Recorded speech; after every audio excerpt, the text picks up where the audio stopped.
Itong video na to mga brother, hindi to para sa akin ha, para sa'yo. Baka makatulong. Bakit nga ba minsan may mga batang takot sa clown? At bakit nga ba minsan yung ibang clown nababastos?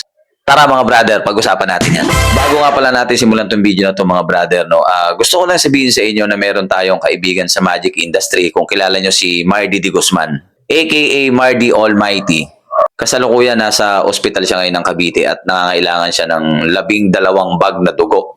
Kung magdo-donate ka naman ng dugo, medyo mahirap hanapin yung blood type niya. Much better, mag-donate tayo ng pinansyal. Ito ay hindi naman sa pilitan or pag-uubliga sa inyo mga brother, no? Pero kung iisipin mo, totoo talaga yung kasabihan na di bali nang ikaw ang tumulong kaysa ikaw yung tulungan. So, ito yung chance natin mga brother na pakita natin sa mga kapwa natin performer na meron tayong malasakit. Pinaka-the best nito brother, kung gusto mong bumili ng t-shirt na 300 pesos na bao, no? Tutulong tayo kay Mardy D. Guzman, nagka-t-shirt ka na mga brother, nakatulong ka pa. Ito ay nasa 8 pieces na lang. I hope makabili kayo at the same time, makatulong na rin tayo mga brother. So ito na nga mga brother, no? May mga batang takot sa clown. At bakit nga ba minsan nababastos yung ibang clown? Yung iba napapagtripan ng mga lasing sa venue. Dalawang klase yan mga brother. Minsan may kasalanan yung clown.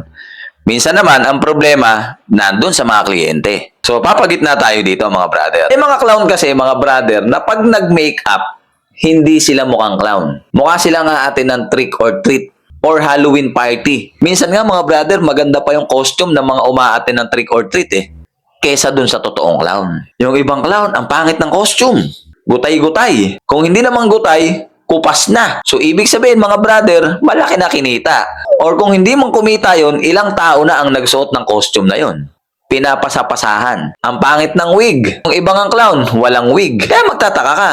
May mga show naman. Bakit hindi ka makabili ng wig? Magkano lang naman yung wig? Parang nasa 500 pesos lang. Merong tinda si Randy Timbol. Si Randy Timbol meron din tindang clown shoes. Oh, ano bang pinoproblema mo? Yan yung mga isa sa mga dahilan kung bakit may mga batang natatakot sa clown at kung bakit may mga clown na nababastos. Minsan pagdating mo sa venue, bagsak ka na sa paningin ng mga kliyente mo. Kasi hindi ka presentable Hindi ka kagalang-galang. Tulad nga nasabi ko sa mga nakaraang video ko mga brother, hindi ka umuklawn ka, kailangan bastos-bastosin ka na. Or kikengkoyin ka na. Kasi may time slot para dun. Kaya para maiwasan mo yan brother, kailangan ayusin mo yung sarili mo. As a clown. As a person. O pinakatagalog bilang tao na lang. Ito kasi sa ginagalawan natin mga brother, sa pagiging party entertainer, kung gusto mong irespeto ka ng mga kliyente mo, irespeto mo muna yung sarili mo. Para pagdating mo sa venue, maayos din ang pakitungo nila sa'yo.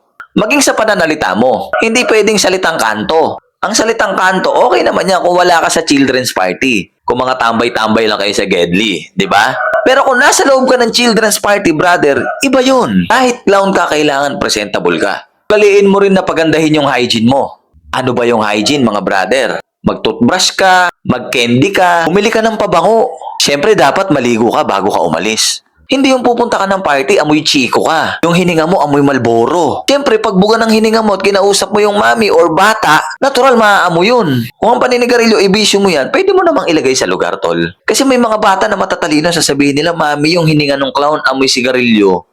Merong mga ganon, brother. Maraming pangyayaring ganon. Gusto mo ba na ubabot ka pa sa puntong ganon? Na mismong bata ang magsabi sa mami na ang baho ng hininga mo? Pangit, di ba? Mamaya, yung pa yung celebrant. Aray ko! Tapos pag magsishow ka na, manghihiram ka ng lamesa doon sa mismong venue. Ang pangit din tingnan. Kailangan may sarili kang table mo. May sarili kang pulbos, may sarili kang lipstick mo, pati cotton buds. Hindi yung hihingiin mo pa lahat sa mami yon. Ito naman katuwiran ng iba kasi bro, maliit lang yung TF ko. Ayun nga yun. Kung palagi mong gagawin yun, hindi magbabago ang tingin sa'yo ng mga kliyente mo. Ganun at ganun pa rin yun. Hindi tataas ang tingin nila sa'yo. Ikaw Brad, gusto mo bang mangyari sa'yo yun? Siguro naman hindi, di ba? Kasi mga brother, tayo mga performer, kailangan meron tayong level 1, level 2, level 3, level 4, hanggang pataas ka. Pangit naman brother na hindi ka nabababa, tapos hindi ka na rin tataas. Ang pangit naman bro. Kumbaga bro, wala kang improvement. Wala ka natututunan sa ilang taon mong pagiging clown.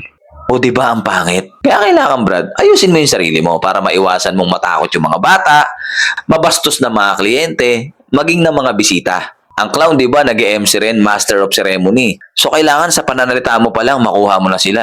Ramdaman nila na hindi ka kabastos-bastos. Tapos, aralin mo yung mga dapat aralin. Para pagdating mo sa venue, maiwasan mong bastusin ka, maiwasan din na umiyak yung bata sa harapan mo. Maraming mga clown na magaganda itsura, maraming mga clown na matataas ang TF. Kasi alam mo, brother, kung bakit, inaayos nila yung sarili nila.